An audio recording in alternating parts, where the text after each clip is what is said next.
ಒಮ್ಮೆ ಶ್ರೀಕೃಷ್ಣ ಮತ್ತು ಅರ್ಜುನ ಎಲ್ಲೋ ಹೋಗುತ್ತಿದ್ದರು. ದಾರಿಯಲ್ಲಿ ಅರ್ಜುನನು ಶ್ರೀಕೃಷ್ಣನನ್ನು ಕೇಳಿದನು, ಭಗವಾನ್, ನನ್ನ ಮನಸ್ಸಿನಲ್ಲಿ ಒಂದು ಕುತೂಹಲವಿದೆ, ನಿಮಗೆ ಅವಕಾಶವಿದ್ದರೆ ನಾನು ಕೇಳಲೇ? ಶ್ರೀಕೃಷ್ಣನು ಹೇಳಿದನು, ಅರ್ಜುನ, ನೀನು ನನ್ನನ್ನು ಯಾವುದೇ ಸಂಕೋಚವಿಲ್ಲದೆ ಕೇಳಬಹುದು.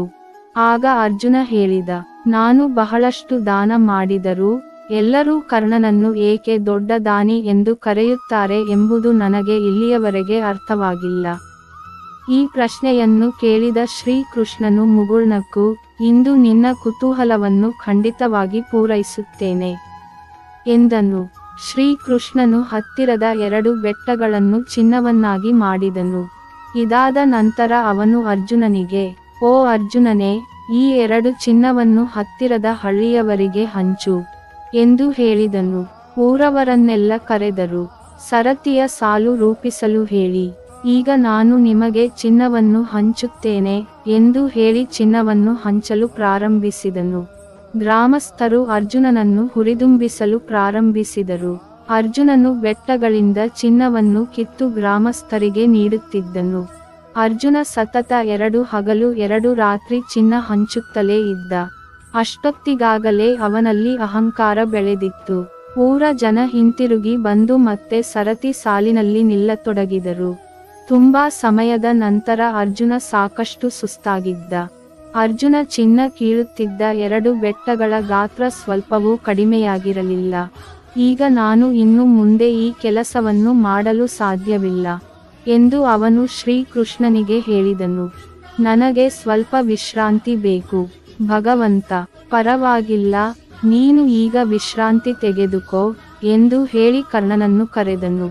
ಈ 2 ಬೆಟ್ಟಗಳ ಚಿನ್ನವನ್ನು ಗ್ರಾಮಸ್ಥರಿಗೆ ಹಂಚು ಎಂದು ಕರ್ಣನಿಗೆ ಹೇಳಿದ. ಕರ್ಣನು ತಕ್ಷಣವೇ ಚಿನ್ನವನ್ನು ಹಂಚಲು ಪ್ರಾರಂಭಿಸಿದನು. ಅವನು ಊರವರನ್ನು ಕರೆದು ಹೇಳಿದನು, ಈ ಚಿನ್ನ ನಿಮ್ಮದು, ಯಾರು ಬೇಕಾದರೂ ಇಲ್ಲಿಂದ ತೆಗೆದುಕೊಂಡು ಹೋಗಬಹುದು. ಹೀಗೆ ಹೇಳಿ ಕರ್ಣ ಅಲ್ಲಿಂದ ಹೊರಟು ಹೋದ. ಇದನ್ನು ನೋಡಿದ ಅರ್ಜುನ, ನನ್ನ ಮನಸ್ಸಿಗೆ ಯಾಕೆ ಹೀಗೆ ಮಾಡುವ ಯೋಚನೆ ಬರಲಿಲ್ಲ. ಇದಾದ ಮೇಲೆ ಅರ್ಜುನನಿಗೆ ಶ್ರೀಕೃಷ್ಣನ ಉಪದೇಶ. ಇದಕ್ಕೆ ಶ್ರೀಕೃಷ್ಣನು, ನೀನು ಚಿನ್ನದಿಂದ ಆಕರ್ಷಿತನಾಗಿದ್ದೆ ಎಂದು ಉತ್ತರಿಸಿದನು. ಯಾವ ಊರಿನವನಿಗೆ ಎಷ್ಟು ಬೇಕು ಎಂದು ನೀವೇ ನಿರ್ಧರಿಸುತ್ತಿದ್ದಿ. ಬೆಟ್ಟದಿಂದ ಅದೇ ಪ್ರಮಾಣದ ಚಿನ್ನವನ್ನು ಅಗೆದು ಅವರಿಗೆ ನೀಡುತ್ತಿದ್ದಿರಿ. ನೀನು ಕೊಡುವವ ಎಂಬ ಭಾವನೆಯನ್ನು ಬೆಳೆಸಿಕೊಂಡಿದ್ದೆ. ಮತ್ತೊಂದೆಡೆ ಕರ್ಣ ಇದನ್ನು ಮಾಡಲಿಲ್ಲ. ಚಿನ್ನವನ್ನೆಲ್ಲ ಊರವರಿಗೆ ಕೊಟ್ಟು ಅಲ್ಲಿಂದ ಹೊರಟು ಹೋದ. ತನ್ನ ಮುಂದೆ ಯಾರೊಬ್ಬರೂ ಹುರಿದುಂಬಿಸುವುದು ಅಥವಾ ಹೊಗಳುವುದು ಅವನಿಗೆ ಇಷ್ಟವಿರಲಿಲ್ಲ. ಅವನ ಬೆನ್ನ ಹಿಂದೆಯೂ ಜನರು ಏನು ಹೇಳುತ್ತಾರೆ ಎಂಬುದು ಅವನಿಗೆ ಮುಖ್ಯವಲ್ಲ. ಇದು ಜ್ಞಾನೋದಯವನ್ನು ಪಡೆದ ಮನುಷ್ಯನ ಸಂಕೇತವಾಗಿದೆ. ಅಂದಹಾಗೆ ಅರ್ಜುನನ ಪ್ರಶ್ನೆಗೆ ಶ್ರೀಕೃಷ್ಣ ಸುಂದರವಾಗಿ ಉತ್ತರಿಸಿದ್ದಾನೆ. ಅರ್ಜುನನ ಪ್ರಶ್ನೆಗೆ ಈಗ ಉತ್ತರವೂ ಸಿಕ್ಕಿದೆ. ದೇಣಿಗೆಗೆ ಪ್ರತಿಯಾಗಿ ಧನ್ಯವಾದ ಅಥವಾ ಅಭಿನಂದನೆಗಳನ್ನು ನಿರೀಕ್ಷಿಸುವುದನ್ನು ಒಪ್ಪಂದ ಎಂದು ಕರೆಯಲಾಗುತ್ತದೆ, ಉಡುಗೊರೆಯಾಗಿ ಅಲ್ಲ. ನಾವು ಯಾರಿಗಾದರೂ ದಾನ ಮಾಡಲು ಅಥವಾ ಸಹಾಯ ಮಾಡಲು ಬಯಸಿದರೆ ನಾವು ಅದನ್ನು ಯಾವುದೇ ನಿರೀಕ್ಷೆ ಅಥವಾ ಭರವಸೆಯಿಲ್ಲದೆ ಮಾಡಬೇಕು.